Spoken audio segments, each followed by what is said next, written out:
someone is going to push you to the point to where you have to get physical with them. You have to put your hands on them. You need to take it to the point where they will not be able to continue to aggress you. You need to act with such aggressiveness and such ferocity, speed, surprise, and violence of action.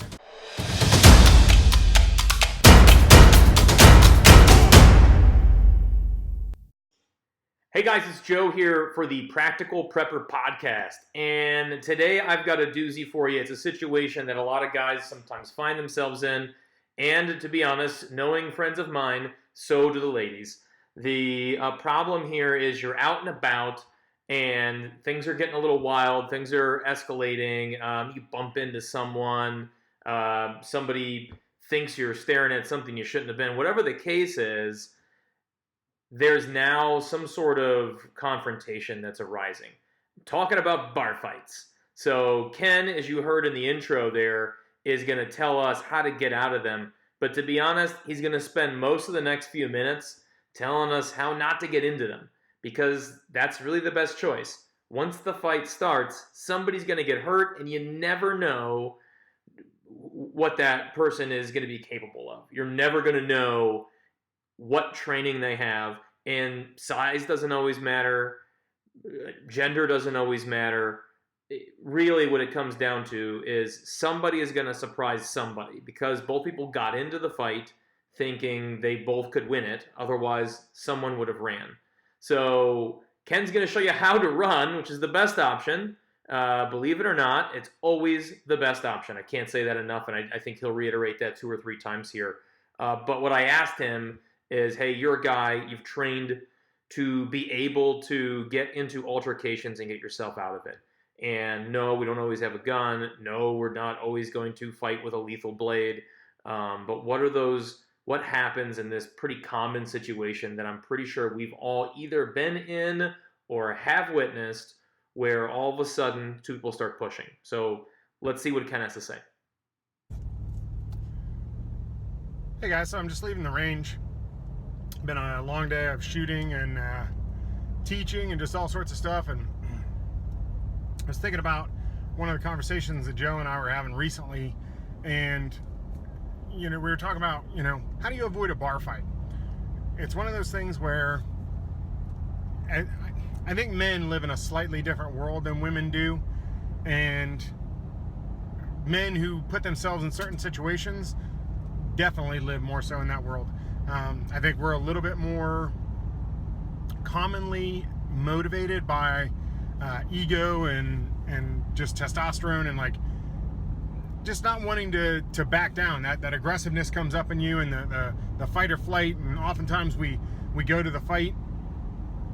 And the thing is that in, let's say, a public scenario, you're in a bar and you've been having a couple drinks and you and some friends are having a good time, and there's someone who's being overly boisterous or rude or whatever, or maybe you've had a couple drinks and you're that person, and it comes to the thing where there's words.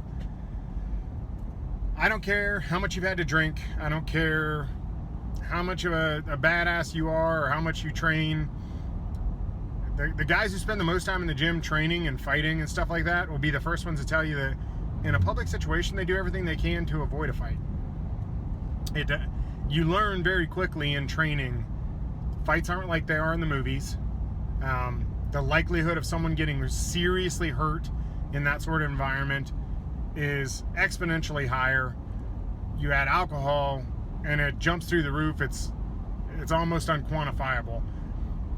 You have to put it into perspective. Is backing some loudmouth down, even if you're 100% in the right, is it worth the negative ramifications and the downside possibilities to get in that fight? Is a family member or a close friend or yourself in serious grave danger if you don't get in this fight, if you don't commit to this physical engagement? That's number one. You have to use your head.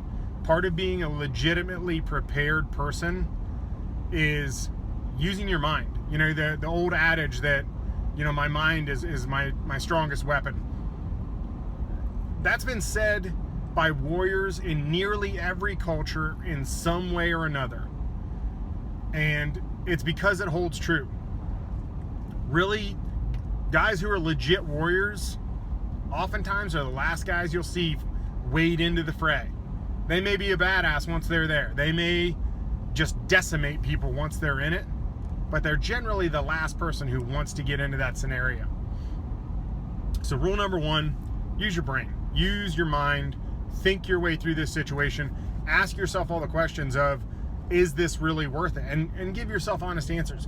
You cannot let your ego get you into a situation where now you're in a physical altercation with someone. There are too many unknowns. You don't know the person that you're up against. Maybe they went looking for this. Maybe they're the kind of person that fighting is their thing. You know, they may be the baddest guy around, and this is all they want. They just want to go out and hurt somebody. They've got whatever motivation. You have no idea. This is a stranger. You have zero understanding of what their capability is. They may have a glass jaw and be the weakest guy in the world, and it's the biggest bluff ever. Okay, so what? At the end of the day, who cares? Is someone going to pay your bills if you win this fight? Is someone going to pay your bills if you don't and you get hurt? You know, it's that kind of thing. You have to put it into the reality of the moment. What is the necessity of this thing? Do I really need to do this? Okay? And another thing is, if you're in a situation, let's say it's not a bar, there isn't alcohol around, and you're a concealed carry holder, you should be the last person in the world who's entering into a physical altercation with someone over something stupid. Are you legitimately in danger? Would a rational, reasonable person say, yes, you were in danger, there was nothing you could do about it, there was no way out of it, you had to resort to violence of some sort? If you have a firearm on you and you don't look at it from that angle, you're not very well trained, and you need to do some deep, serious soul searching. Okay? If you're not a concealed holder, and it's still just going to be that fisticuffs, empty hand defense, and you're not thinking about it like that, you need to do some deep soul searching and think about what you're doing and why.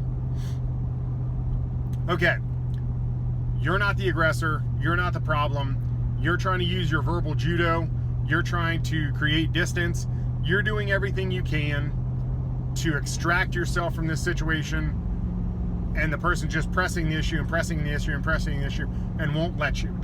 At this point, they're pursuing you. One of the best things you can do immediately, and you can do it in such a way that it takes people off guard.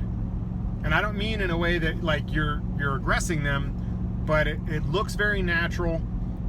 Be apologetic.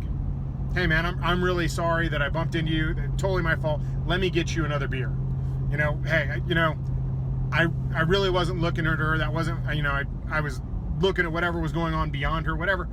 Talk your way out of this, but while you're doing it, hey man, I'm sorry. Bring your hands up in kind of a, you know, really man, I didn't even realize. In an apologetic manner. And what you've actually done is you appear to be apologetic, and you appear to be, you know, kind of throwing yourself on their mercy. What you're actually doing is bringing your hands into a defensive posture. You've brought your elbows alongside your rib cage, which puts the long bones of your arm, your upper arm, protecting your torso. You've brought the short bones of your lower arm in kind of in front of your body. So not only are you in a defensive posture, you're also in a striking posture. And you've done it in such a way that doesn't say, I'm trying to fight you. If you do that while you're still kind of steadily trying to extract yourself from the situation, it looks very defenseless. It looks kind of weak. But little do they know, you've put yourself in the position, the better position to act and react should that become necessary. Now, The other thing that you need to be doing while you're doing all this apologizing and groveling and, throwing yourself on their mercy is thinking about how to destroy them as quickly as possible. And when I say destroy, I don't mean hit them. If someone's going to aggress you like that, if someone is going to push you to the point to where you have to get physical with them, you have to put your hands on them, you need to take it to the point where they will not be able to continue to aggress you. It can't be the thing where you have it in your head like it's a movie and you're just going to punch this guy once or whatever and it's going to lay him out and the whole crowd's going to cheer and they're going to buy you beers and stuff like that. You need to act with such aggressiveness and such ferocity, speed, surprise, and violence of action. If you're going to decide to make the first move because you feel like you're in imminent danger and you need to protect yourself, you don't hit them once. It's just like pulling a gun on someone. You don't fire once. You throw until the threat is over. You are no longer in danger is when you make the decision to stop throwing punches. And whether it's you hit them with a punch and then you hit them with a knee or you slam them up against something or whatever it is, until they are in some way incapacitated, they've gone to the ground, they're obviously disoriented, they're unconscious, whatever it is, until you have taken away their capability to continue to aggress you, you continue your attack. Don't start and then stop. Start and follow through until the fight is won. Do not stop fighting until the fight is won. I personally am not a major fan of throwing punches. If you do not train to punch, if you don't train to box, if you're not used to throwing closed hand strikes, I am not a big advocate of it. The odds are really good you're either going to break your hand or your wrist. And if you break your hand on the first punch and it does not incapacitate them, you are in a horrible disadvantage and you're now in a very dangerous place. Open hand strikes like palm strikes, hammer fists, that sort of thing, they can be just as effective and you're much less likely to hurt yourself.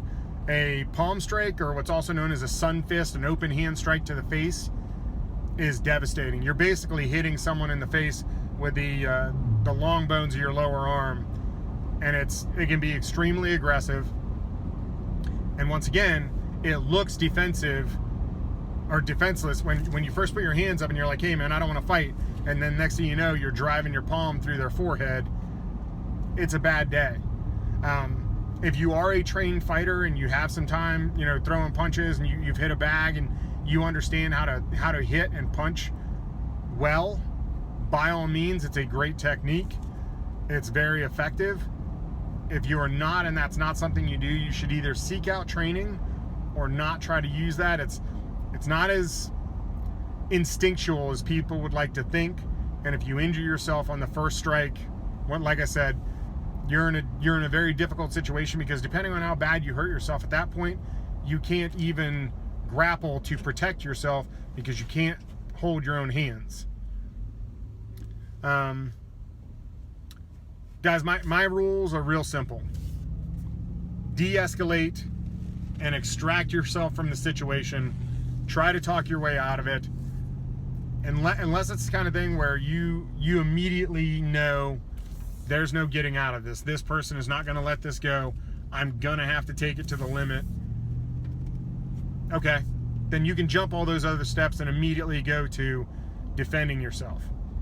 But at the end of the day, you need to be able to articulate the why and how that you did that and what was your decision-making process. And you need to think that a jury of your peers, are they going to think the same thing I thought here? Or am I being overly aggressive because I had a beer or two? Or is a beer or two going to be used against you to say that your thinking process and your thought process was impaired and you weren't seeing the situation right? Either way, put your ego in check. Try to extract yourself from the situation. Be apologetic. Hey, I'm more than willing to leave. There's beer somewhere else. Go somewhere else. Okay? If you have to defend yourself, though, be aggressive. Be definitive. Don't half-ass it. Don't think that one is enough.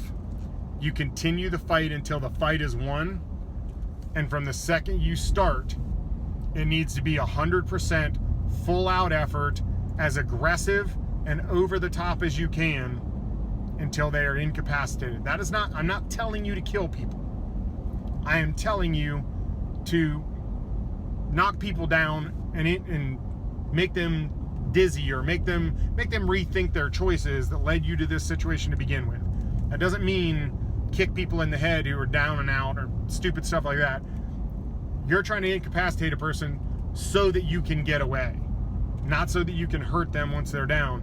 You want to stop them from following you and aggressing you. Guys, that's my thoughts on, and it doesn't have to necessarily be a bar. I think that's a very commonplace kind of thing. It could be a sports arena at a kid's baseball game, for God's sakes, nowadays. If you're in a public place and you run into this sort of thing, you need to do your best to get out of it. You need to do your best to de-escalate the situation. Swallow your pride, swallow your ego. Do the right thing. If it does go beyond that, go 100%, guys. All out until it's over. That's my thoughts on bar fights or public assault, that sort of thing. Someone's coming after you, how you need to handle it. I'll be back at you later with some more stuff.